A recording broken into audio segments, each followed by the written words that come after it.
Our freedoms are under attack. Video games, books, paintings, films, music, and other creative works are legally considered forms of speech, and in the United States, expressive content, including artistic expression, are protected by the First Amendment. But it seems that credit card companies, banks, and payment processors feel that they are above these things. Now, in a key 2011 Supreme Court case, Brown versus the EMA, or Entertainment Merchants Association, the court ruled that video games are protected speech just like books or movies. This decision confirmed that the government cannot ban or restrict video games based on their content, but now we have to deal with feminist organizations such as Collective Shout nannying adults and going to credit card companies when companies like Valve do not listen to them and cave into their demands. They want our entertainment restricted, and that is why we need to sit here and fight back at every opportunity possible. And of course, we've been talking a lot about the video game industry recently, especially with something like Stop Killing Games,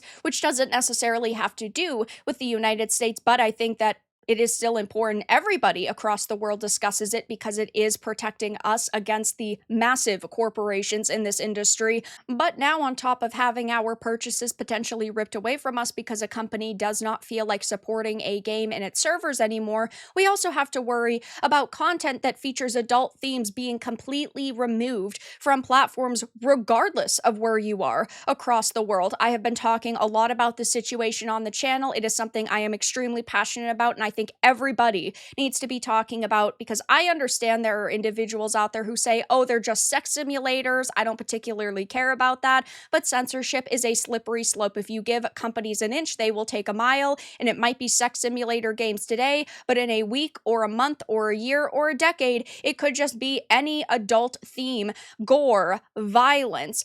We could see titles like The Witcher or Cyberpunk or Silent Hill removed from platforms, or not even being developed anymore because they are considered too risky for these major companies. And while I and many other people do not like the idea of government interference in our entertainment, it's really coming down to we need people to be protecting us. We need government officials to be discussing this situation, whether it is age verification on platforms like Spotify, or you have Microsoft requiring IDs and YouTube even requiring you to input your ID if its AI determines you could potentially be under the age of 18. They are taking a lot of very questionable moves right now, and they think they can get away with it. I, of course, like many other people, am going to sit here and fight back against these. And in the case of Stop Killing Games, I know a lot of people are very weary because it could involve a government, but ultimately we are left with very few options. And right now there is actually a bill under review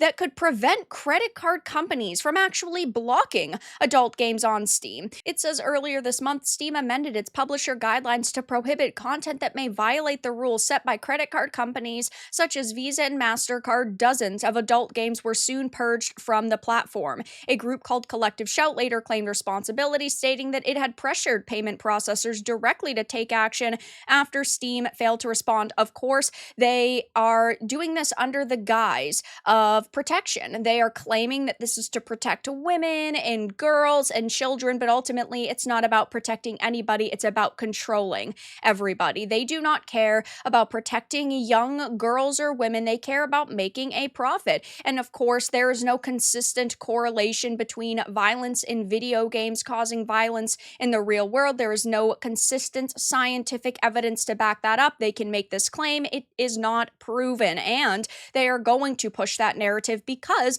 normal individuals who do not play video games will hear about sex simulator games and objectifying women, and they might be afraid and they might say, oh, we support this decision, when really they do not have all of the information and all of the context, but they are trying to scare people into supporting them. And of course, that's not going to work with gamers because we know the truth even if they don't want to admit it.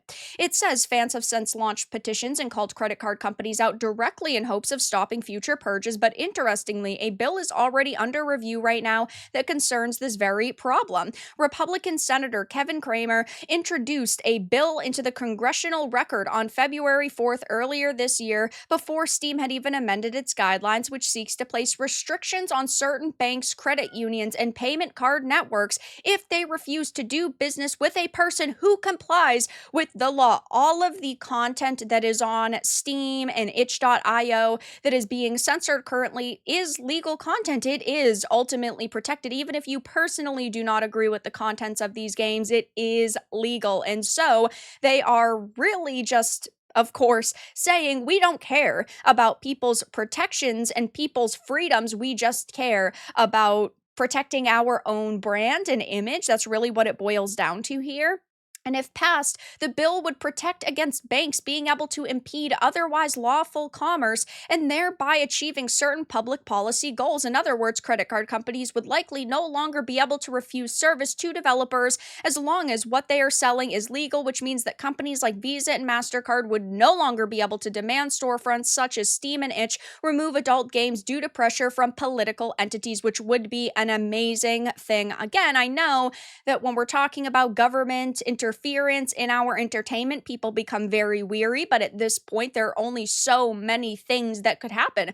I do not want all of my entertainment ripped away from me and censored due to political entities saying that it is bad and not actually giving people the full context and gaining support because of that. So I think that we do need to sit here and pay attention to this and actually give it our support. And of course, there are ways to voice directly your concerns to Visa and Mastercard. I've been talking about that quite a lot in a few videos. There are several threads and ones that I will link down below that talk about it, but they are required to have ethics phone lines so you can actually contact them and tell them basically what you're thinking and how you're feeling. By law, financial institutions like Visa and Mastercard must have to have a hotline for integrity, ethics, and compliance complaints. The trending concerns are then raised and delivered to the board of directors and become available to customers and shareholders. Now, of course, what Visa and Mastercard are doing is unethical, so it should be reported. Of course, if you do contact these lines, be very professional, be respectful, right? It's not these individuals that are answering the phone that are ultimately making this decision, but they can log it. And then if enough complaints are logged, it could be brought to the board of directors. Now, there is just an unfortunate side to this, and that is that the major companies in the industry right now are not fighting back against this. Microsoft is not fighting back against it. Sony is not fighting back against it. Nintendo isn't. None of them are making statements on the side of gamers. Over the past few years, all of these platforms have forced censorship on developers individually and in specific cases, but now it's like they're realizing, wow, we've been pushing this for years. Let's either continue to push it because we just don't care, or they are afraid of having payment options being ripped away from them. Now, I don't necessarily think Visa and MasterCard would rip payments away from a company like Microsoft. I mean, Microsoft is significantly bigger than even them, but on the flip side, they don't want to, shake the hornet's nest. I think that they need to, though, and they need to start standing up for this industry that they make billions and billions of dollars off of, and that they should, for all intents and purposes, care about. I mean, the video game industry brought in over $200 billion in 2024, so